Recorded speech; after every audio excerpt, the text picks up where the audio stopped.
Hi guys, welcome back to my channel. Today I'm taking you through 3 methods to create super easy, simple abstract paintings, which are great for covering space in your art journal or to create collage papers. I'm working with 3 colours throughout these 3 techniques. I'll list exactly the colours in the description of the video, but you really don't need to use the same ones as me. I'm just kind of showing you with the same 3 colours throughout the video so you can kind of see the different effects that's possible. I'm doing this video in real time because I thought it was quite a therapeutic one to watch. I was finding that when I was watching it back when I was editing. So I'm leaving this in real time. If you want to speed it up, obviously you can. But there's not really a lot to explain in this one. So for this first technique, I'm just dotting pea-sized dots of paint on the paper, just sort of spreading out the colours. And then for this first technique, I'm just keeping my brushstrokes really random and varying the direction that I'm taking them in. So you can see it creates quite an energetic effect. You might find, like I have, that you need to go back in with one of the colours. Maybe it's not showing up as much as you like it to, or it's sort of blended in too much. That is a danger if you sort of overwork, so keep your brush strokes down to a minimum and stop regularly to make sure that you're getting the effect that you were aiming for. But really, you can't be too much of a perfectionist with this because, as you can see, it's quite a random effect, but that is the intention. So you just have to kind of go with it. I've left some sort of chunky bits of paint as well, and I've not blended it out properly. As you can see, there's bits of white paper showing through. It's meant to be a random effect, and that's definitely what you get with that one.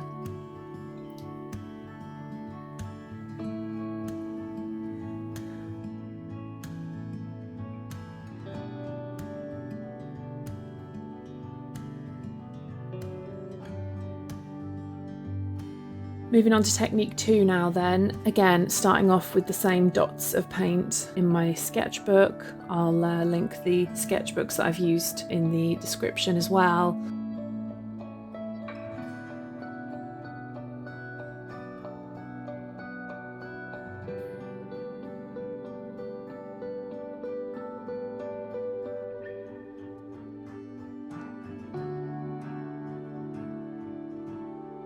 So you can see there I got a bit of a big blob of that blue paint in the top left corner there.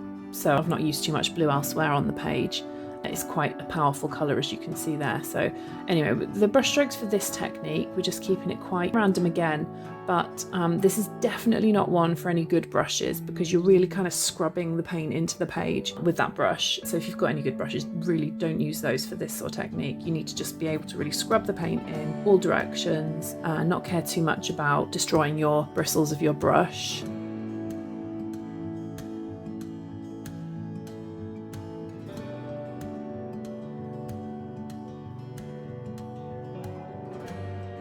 So you can see, as I mentioned before, there was a lot of that sort of darker blue colour in the top left. So I've gone back in with a bit of the other colours to balance that out a bit. Started off with the white first of all, which has quickly blended in because I think probably looking at it I've overworked it a bit, but it's also quite a cheap white paint, so I don't think it's standing up to the other colours as well as something a bit more expensive might. So that's something else to bear in mind. Depending on the type of paint that you're using, it can make a difference to sort of how it comes out.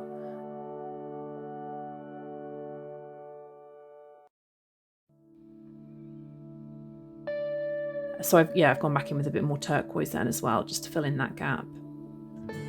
I suppose I should have said actually at this point that you could mask off the edges or go right to the edges of the paper, but I've just decided to keep it quite random. So with this one you can see lots of texture again. Again, I've not been very careful at all with the blending. You can blend the colours in more if you like, but I quite like that you get sort of patches of the different colours, but you also get some blended areas.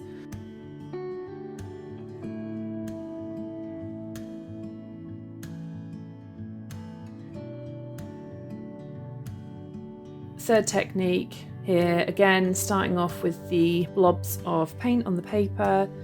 This sketchbook has sort of more textured paper than the other 2, and for this particular technique it would have been better for me to have used one of the smoother papers, and you'll see why in a sec.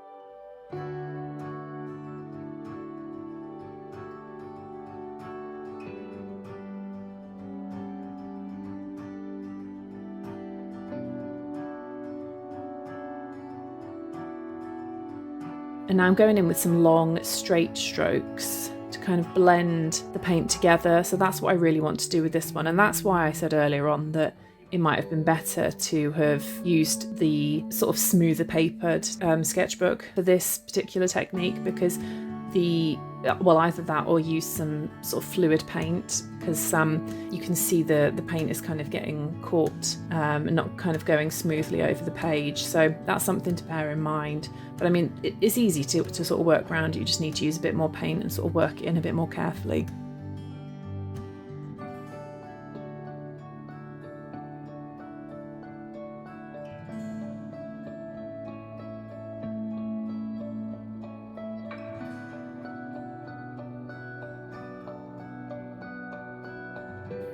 So yeah, I'm just adding a bit more paint there just to cover up that slightly blank patch of paper there in the centre.